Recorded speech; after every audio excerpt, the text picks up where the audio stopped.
The Basset Hound had found something. Harrison Drake had no better explanation than that.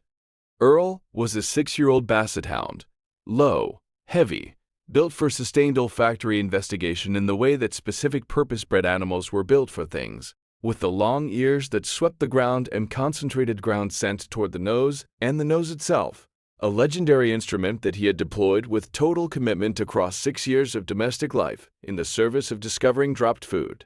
The neighbor's dog, the exact location where a squirrel had passed through the yard 4 days ago, and now, apparently, the back of his infant son's head. He kept returning to the same spot. The spot was at the posterior base of the skull, the area where the neck met the cranium, just above the hairline. Their son Eli was 11 weeks old. He was healthy by every measure the pediatrician had given them. Weight gain on track, feeding well, hitting the developmental markers. There was nothing visible at the spot Earl kept returning to.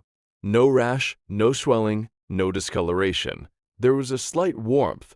Harrison had noticed this on day 4, pressing his own fingertips to the area when Earl was doing his investigation. Slightly warm. He told himself infants ran warm. He told himself Earl's nose was probably detecting baby smell, the specific warm milk and powder scent that saturated every inch of an 11-week-old. May said he's been to that same spot 9 days. He's not detecting baby smell. He already knows what that smells like. If you stay for stories about what animals sense before we do, you're in the right place. Subscribe so you don't miss the next one. She mentioned it to the pediatrician at the 11-week visit, almost in passing, almost as the kind of aside that gets mentioned because there's a moment in the appointment where you've covered the main items and you say, "Oh, and this probably doesn't mean anything, but..." Dr. Vivian Walsh had been in pediatrics for 19 years.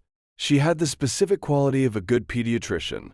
She heard the things people said at the end of sentences as carefully as the things they said at the beginning. She asked May to describe Earl's behavior. May described it. The specific location.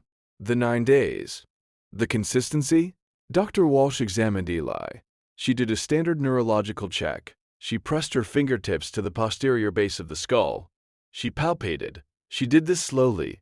Then she asked the nurse to prepare for a referral. She explained in the calm and measured way of a physician who knew that clarity was kindness in this moment, that the posterior base of the skull was the location of the posterior fontanelle, the soft spot at the back of the head, which closed earlier than the anterior fontanelle, and was often not monitored after the early weeks. She had found a subtle bulge at this location that had not been present at the 9-week visit.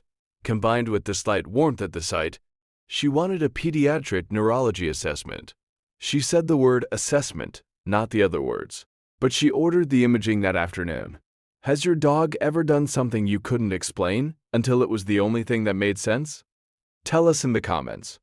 These stories deserve to be heard. The MRI at the Children's Hospital showed a subdural hygroma, a small collection of cerebrospinal fluid, at the posterior cranial space, a benign accumulation consistent with the normal expansion of a newborn's developing brain. It was not a dangerous finding in isolation. What it had created was a slight increase in posterior intracranial pressure, subtle, not yet symptomatic in any way Harrison or May would have noticed, but causing the fontanelle to bulge minimally and creating the warmth at the skin surface from the increased blood flow to the area. The pediatric neurologist, Dr. Oswald Cheng, reviewed the imaging and confirmed the finding was one he would monitor and expected to resolve. He ordered a follow-up in 4 weeks. He explained that the clinical significance was low at this presentation level. He also asked what had prompted the evaluation. May told him about Earl. Dr. Cheng was quiet for a moment, in the way that physicians were quiet when they were not dismissing information, but were placing it into a frame they hadn't expected to use. Basset Hounds have one of the highest scent receptor concentrations of any domestic breed, he said. The posterior fontanelle produces a specific skin temperature differential as pressure increases. Whether the dog was detecting the temperature, the scent profile of increased blood flow, or the acoustic changes in the fontanelle, I can't say, but 9 days of returning to the same specific location is not random. That dog found something. I'm glad someone listened. Every guardian deserves to be recognized, even the ones who never ask for anything in return. If stories like this matter to you, subscribe so you never miss the next one. The hygroma resolved at the 4-week follow-up. Eli's fontanelles were closed appropriately at 4 months. There were no ongoing neurological concerns. Earl went back to his regular investigations: the yard, the food bowl, the specific corner of the living room that apparently held a scent he found perpetually interesting. He did not return to the back of Eli's head after the 3rd week post-diagnosis, which Dr. Chang said was consistent with the timeline of the pressure normalizing.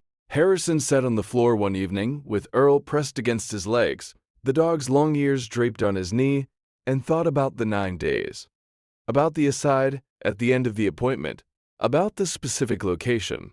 Not random, not general, a spot, a specific anatomical location that a dog with no medical training had identified and returned to with scientific repetition.